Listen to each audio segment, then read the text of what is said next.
Genius টুকিটাকিতে আমি জিনিয়া তোমাদের সকলকে বেঙ্গল ফিউশনে স্বাগত জানাই।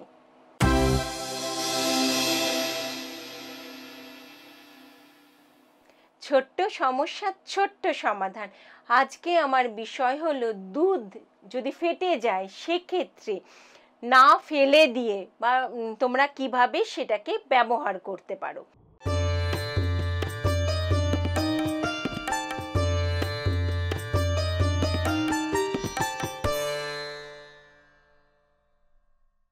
অনেক সময় দুধ যদি ঠিকমতো জাল না দেয়া হয় তাহলে সেটা নষ্ট হয়ে যায়।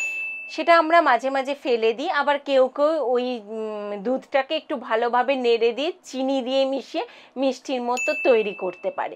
এটা অনেকেই জানে, অনেকেই করে থাকে, কিন্তু তোমরা কি আরও কিছু পদ্ধতি করা যায় সেই বিষয়ে জানো কিছু? তাহলে শোনো। ফেস মাস্ক হিসাবে কিন্তু এই ফেটে যাওয়া বা নষ্ট হয়ে যাওয়া দুধ খুব ভালোভাবে কাজ দেয়। সেই দুধটা নিয়ে যদি তুমি একটু মুখের মধ্যে মাখিয়ে ফেস মাস্কের মতো রেখে দাও কিছুক্ষণ, তারপরে শুকিয়ে গেলে মুখটা যদি ধুয়ে নাও, মুখের উজ্জ্বলতা অনেকখানি বেড়ে যাবে। আবার জানো, এই দুধটা দিয়ে চিজ তৈরি করা যায়। আমরা তো অনেকেই বাড়িতে গাছ লাগাই, সেই গাছের গাছের ওই মাটির মধ্যে যদি তুমি ফেটে যাওয়া বা নষ্ট হয়ে যাওয়া দুধটা দিয়ে দিতে পারো, তাহলে গাছ কিন্তু খুব ভালোভাবে বেড়ে যায়।